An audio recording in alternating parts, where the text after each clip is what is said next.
Dalam waktu berdekatan, ada survei yang menyebutkan bahwa elektabilitas Kaisang tidak memadai sebagai calon gubernur. Ya, bukan hanya cagup di DKI, tapi juga sebagai calon gubernur Jawa Tengah.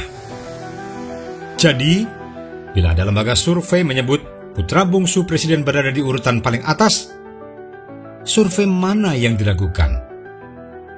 Untuk Pilgub DKI, Kompas merilis survei elektabilitas calon kepala daerah DKI dengan posisi teratas ditempati oleh Anies Baswedan dengan 29,8%. Disusul nama Basuki Cahayapurnama dengan 20%. Lalu Kang Emil dengan 8,5% dan dilanjutkan beberapa nama lain.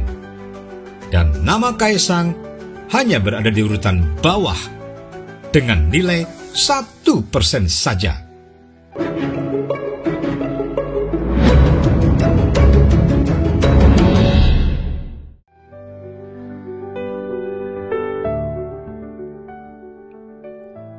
Kita tahu, Litbang Kompas melakukan survei dengan kredibilitas yang bisa dipertanggungjawabkan. Survei selanjutnya adalah hasil yang dirilis oleh Indeks Data Nasional atau IDN. Mereka ini melakukan survei tentang elektabilitas calon gubernur Jawa Tengah. Posisi pertama ditempati oleh Irjen Ahmad Lutfi dengan 13,5%, kemudian Sudaryono 9,6%, sedangkan Kaisang hanya mendapat 0,7% saja. Ya, hasil ini berbeda jauh dengan survei lainnya, yakni dilakukan Indikator dan LSI. Nah, pada kedua lembaga survei itu, Kaisang menempati posisi teratas dalam Pilgub Jawa Tengah.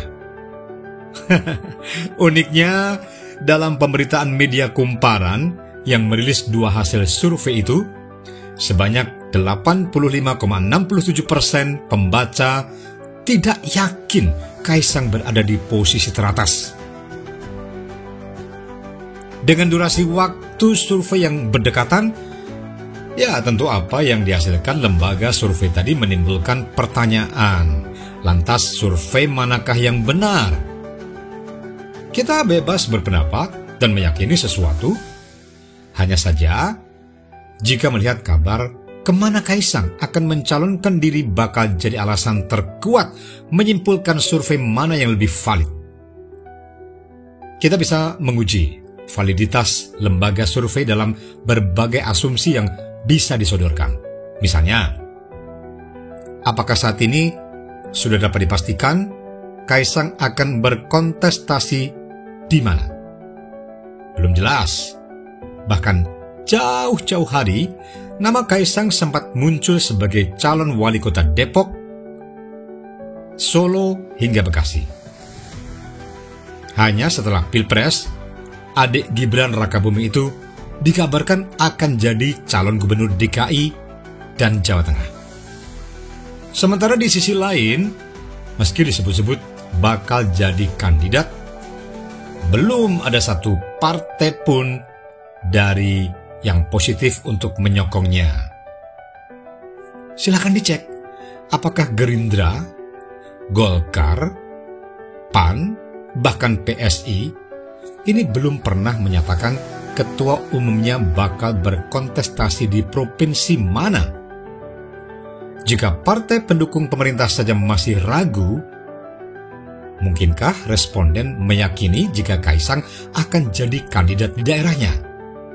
Ya, dalam beberapa pandangan, berpindah-pindahnya wilayah di mana Kaisang akan bertarung, ini justru jadi semacam pertanda bila memang surveinya jeblok.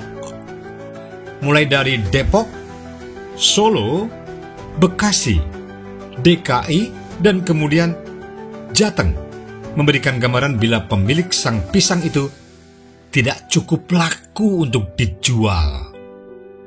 Dan fakta lain, jika dukungan padanya itu minim, ini belum ada satupun relawan pendukung Kaisang, ya. Kondisi ini berbeda dengan yang terjadi pada Jokowi maupun Gibran, ayah dan kakaknya. Kita belum pernah mendengar Jokowi dan Gibran pindah daerah kontestasi dan juga belum ada relawan pendukung. Nah, di saat yang bersamaan, Gibran kemudian mengundurkan diri dari jabatan wali kota. Tidakkah ini mencerminkan sebuah kepanikan atau ada hal besar yang mesti segera diambil alih? Dalam penjelasan pada media, Gibran beralasan ada tugas-tugas lain yang mesti dia selesaikan. Nah, apakah tugas itu salah satunya memenangkan Kaisang dalam pilgub mendatang? Ya, Gibran memang menampik mundur disebabkan urusan pilkada karena dirinya bukan ketua partai. Dia menjelaskan ada tugas belanja masalah yang mesti dia jalani. Dia hanya mengatakan sebagai kakak kandung hanya mendoakan yang terbaik. Ya, soal mau maju di Jawa Tengah atau DKI, biar warga yang memilihnya.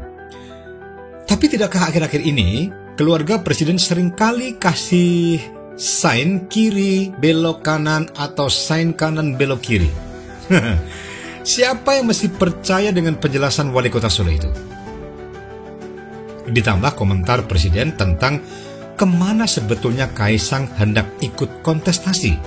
Dia menjawab, di Jakarta bagus, di Jateng juga bagus.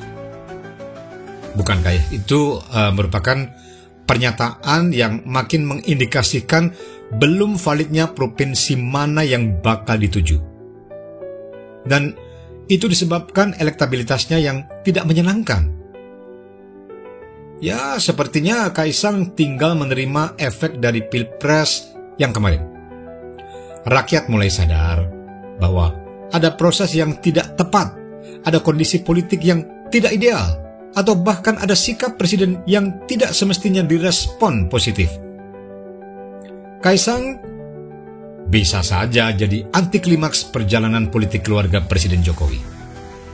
Tapi sebelumnya, atau sebelum semuanya terjadi, tentu hal itu tidak akan dibiarkan saja terjadi. Langkah cawe-cawe sudah dimulai, yakni dengan adanya keputusan MA soal batas usia kepala daerah saat dilantik.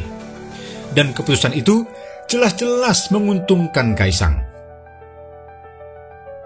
Masih disusul pernyataan Mendagri, jika ASN boleh menghadiri kampanye, ini makin membuka peluang bakal ada mobilisasi pada pilkada. Netralitas ASN hanya jadi cerita masa lalu. Bawaslu tidak bisa memberi sanksi pada para pegawai yang mendatangi dukung-mendukung kepala daerah.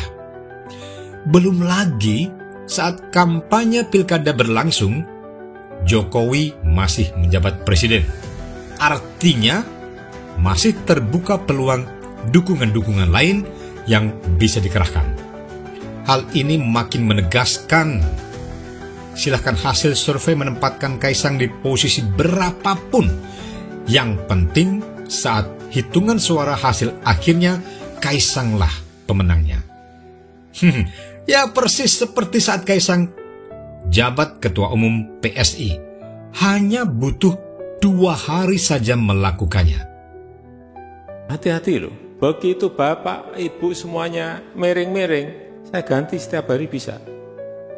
Itu hak prerogatif.